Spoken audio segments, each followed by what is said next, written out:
Hi friends, online ക്ലാസ്സുകൾക്കും അതുപോലെ online business മീറ്റിങ്ങുകൾക്കും എല്ലാം ഉപയോഗിക്കാൻ പറ്റുന്ന നല്ല ഒരു വൈറ്റ് ബോർഡിനെ പറ്റിയാണ് ഞാൻ പറയുന്നത്. ഗൂഗിളിൻ്റെ ജാംബോർഡാണ് ഞാൻ ഇന്ന് പറയാൻ പോകുന്നത്. അപ്പോൾ ഒരുപാട് ഫീച്ചേഴ്സും കാര്യങ്ങളൊക്കെ ഇതിനുണ്ട്. വളരെ നല്ല ഒരു യൂസ്ഫുള്ളായിട്ടുള്ള സംഭവമാണ്. അപ്പോൾ ഞാനത് നമുക്ക് പ്ലേ സ്റ്റോറിൽ നിന്ന് ഡൗൺലോഡ് ചെയ്യാനായിട്ട് പറ്റും. ഞാനത് ഓപ്പൺ ചെയ്യുകയാണ്. ഓപ്പൺ ചെയ്യുമ്പോൾ ഇങ്ങനെയാണ് കാണുന്നത്. അതിൽ ഞാൻ കറക്റ്റായിട്ട് യൂസ് ചെയ്യാൻ വേണ്ടി ഞാൻ ഇതൊന്ന് ചരിക്കുകയാണ്. സൈഡ് വൈസ് റൊട്ടേറ്റ് ചെയ്യുകയാണ്. ഓക്കെ, നമുക്ക് ഈ താഴത്തെ ഈ പ്ലസ് ബട്ടൺ ക്ലിക്ക് ചെയ്ത് കഴിഞ്ഞാൽ ഒരു വൈറ്റ് ബോർഡ് നമുക്ക് ഓപ്പൺ ആക്കാൻ പറ്റും. അതിൽ തന്നെ ഈ ഒരു പെന്നിൻ്റെ ചിഹ്നം കൊടുത്തിട്ടുണ്ട്. അപ്പോൾ 4 തരത്തിലുള്ള പെന്നും കളറും സ്പെസിഫൈഡ് കളറും നമുക്ക് സെലക്ട് ചെയ്യാൻ പറ്റും. നമുക്ക് അവൈലബിൾ ആണ്.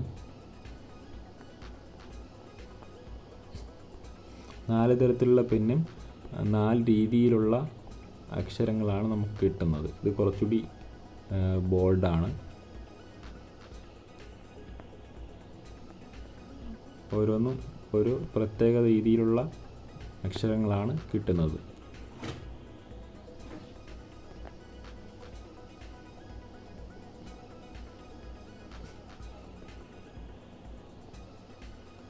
ഓക്കെ, അതുപോലെ തന്നെ ഈ രണ്ടാമത്തെ അതിൻ്റെ താഴത്തെ ഈ സ്വിച്ച് നമ്മൾ ഉപയോഗിക്കുന്നതെന്ന് വെച്ച് കഴിഞ്ഞാൽ നമ്മളിപ്പോൾ എഴുതിയ എന്തെങ്കിലും തെറ്റിപ്പോയിട്ടുണ്ടെങ്കിൽ നമുക്ക് സാധാരണഗതിയിൽ തന്നെ നമുക്ക് മാർക്ക് ചെയ്യാൻ പറ്റും. അത് ക്ലിക്ക് ചെയ്തതിന് ശേഷം ഇറേസ് ചെയ്യാൻ പറ്റും ഫിംഗേഴ്സ് ഉപയോഗിച്ചുകൊണ്ട്.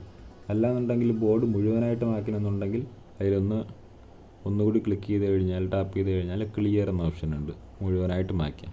അതുപോലെ നമ്മൾ മായ്ച്ച് കളഞ്ഞ ഏതെങ്കിലും ഒരു ഭാഗം നമുക്ക് തിരിച്ചു കൊണ്ടുവരണമെങ്കിൽ താഴെ ഒരു ബട്ടണുണ്ട്. നമുക്ക് തിരിച്ചു കൊണ്ടുവരാം, തിരിച്ച് കളയാൻ എല്ലാം പറ്റുന്ന ഒരു സംഭവമാണത്. ഓക്കെ,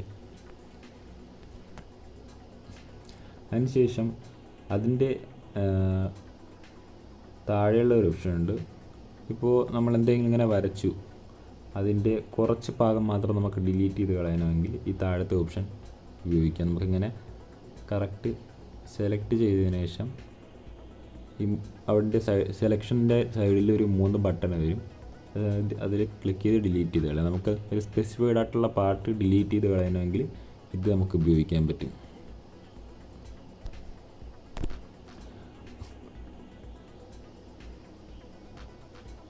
അതുപോലെ അടുത്ത ഓപ്ഷൻ എന്ന് പറയുന്നത്, നമുക്ക് ഇപ്പോൾ ഓൺലൈൻ ക്ലാസ്സൊക്കെ പഠിപ്പിച്ചുകൊണ്ടിരിക്കുമ്പോൾ ഏതെങ്കിലും ഒരു ഭാഗം സ്പെസിഫൈഡ് ആയിട്ട് ഹൈലൈറ്റ് ചെയ്ത് ഇങ്ങനെ കാണിക്കണം.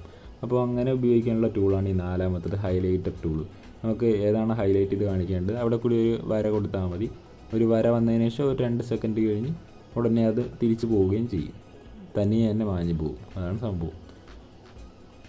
അപ്പോൾ ഇത്രയും വളരെ ഉപയോഗമുള്ള ഒരു നല്ലൊരു ടൂളാണ്. അതുപോലെ തന്നെ ഇനിയും 2 ടൂൾ കൂടിയുണ്ട്.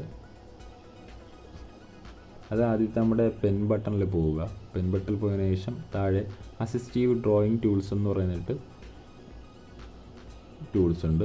അതിൽ ആദ്യത്തെ എ എന്ന് കൊടുത്തേക്കുന്ന ടൂളാണ് ഞാനിപ്പോൾ സെലക്ട് ചെയ്യുന്നത്. നമ്മൾ ആ ടൂൾ ഓൺ ചെയ്തതിന് ശേഷം നമ്മൾ നേരത്തെ എഴുതിയ പോലെ ടെക് എന്ന് എഴുതുന്നു. ഇതാണ് സംഭവം. ഇത്രയേ ഉള്ളൂ. നമ്മൾ എഴുതുന്ന എന്താണോ അതിനെ കറക്റ്റ് ടെക്സ്റ്റ് ആക്കി മാറ്റും. നമ്മൾ സാധാരണ എഴുതുന്ന രീതിയിലുള്ള ടെക്സ്റ്റാക്കി മാറ്റും. അതാണ് ഇതിൻ്റെ മെയിനായിട്ടുള്ള ഈ ടൂളിൻ്റെ ഏറ്റവും വലിയ നല്ലൊരു ഗുണമെന്ന് പറയുന്നത്.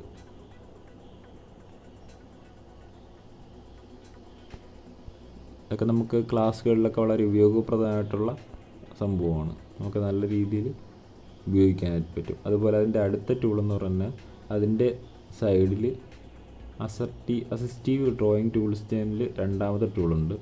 അതിലുള്ളതെന്ന് വെച്ചാൽ വേറെ ഒന്നുമില്ല. ഇപ്പോൾ നമുക്ക് എന്തെങ്കിലും ഒരു സംഭവം വരയ്ക്കണമെങ്കിൽ, ഇപ്പോൾ ഒരു സർക്കിൾ വരയ്ക്കണമെങ്കിൽ അതെടുത്തിട്ട് വരച്ച് കഴിഞ്ഞാൽ ഇതുപോലെ നമ്മൾ വരയ്ക്കുന്ന എന്താണോ, ഇപ്പോൾ ട്രയാങ്കിളാണോ എന്ത് വേണമെങ്കിലും നമുക്ക് ഇങ്ങനത്തെ രീതിയിൽ ഇങ്ങനത്തെ കാര്യങ്ങളൊക്കെ നമുക്ക് വരയ്ക്കാൻ പറ്റും. ഇതും ക്ലാസ്സൊക്കെ എടുക്കുന്നവർക്കും എല്ലാം വളരെ ഉപയോഗപ്രദമായിട്ടുള്ള ഒരു ടൂളാണ്. അപ്പോൾ ഇനി ലാസ്റ്റായിട്ട് പറയാനുള്ളത്, താഴെയായിട്ട് ഇതിൻ്റെ ലെഫ്റ്റ് സൈഡിൽ ഏറ്റവും താഴെയായിട്ട് ഒരു പ്ലസ് ബട്ടൺ ഉണ്ട്. ആ പ്ലസ് ബട്ടണിൽ സ്റ്റിക്കി നോട്ട് എന്ന ഓപ്ഷനുണ്ട്. ഇപ്പോൾ നമുക്കിപ്പോൾ ഒരു ടീച്ചർ ക്ലാസ് എടുത്തുകൊണ്ടിരിക്കുകയാണ്. ചാപ്റ്റർ 1 ആണ് ക്ലാസ് എടുക്കുന്നത്. അപ്പോൾ അത് നമ്മളതിൽ വേണമെങ്കിൽ സ്റ്റിക്കി നോട്ടിൽ നമുക്ക് ആഡ് ചെയ്ത് സൈഡിൽ വയ്ക്കാനായിട്ട് പറ്റും. അതാണ് അതിൻ്റെ മെയിനായിട്ടുള്ള ഗുണമെന്ന് പറയുന്നത്. നമുക്ക് ആഡ് ചെയ്ത് ഇങ്ങനെ സൈഡിൽ വല്ലതും ചാപ്റ്റർ കൊണ്ട് അങ്ങനെ അടിച്ച് വെക്കാനായിട്ട് പറ്റും.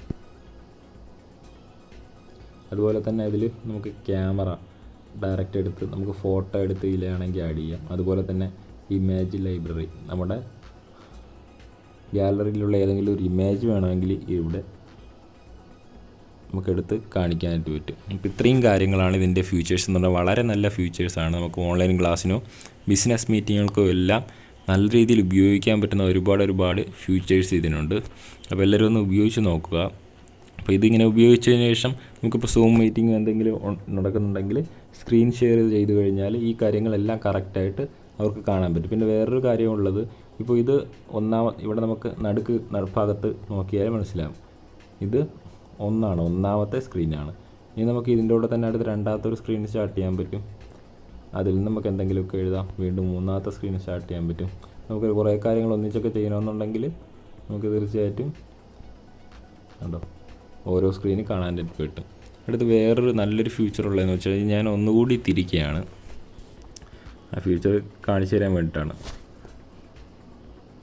റൈറ്റ് സൈഡിലൊരു 3 കുത്ത് കാണുന്നുണ്ടല്ലോ, അതിൽ പോകുമ്പോഴത്തേക്കും നമുക്ക് ഏറ്റവും താഴെയായിട്ട് share this frame as image, share jam as PDF, നമ്മൾ ഈ ക്രിയേറ്റ് ചെയ്ത നമ്മൾ ഈ ടൈപ്പ് ചെയ്ത ക്ലാസ് എടുക്കുന്ന കാര്യങ്ങൾ അത് നമുക്ക് PDF ആയിട്ടോ ഇമേജായിട്ടോ നമുക്ക് ഷെയർ ചെയ്യാനും പറ്റും. അതും ഇതിലുള്ള പ്രധാന ഒരു ഫീച്ചറാണ്. ഓക്കെ, ഇതിനെപ്പറ്റി നല്ല രീതിയിൽ മനസ്സിലായെന്ന് വിശ്വസിക്കുന്നു. എല്ലാവരും ഉപയോഗിച്ച് നോക്കുക. Okay, thank you.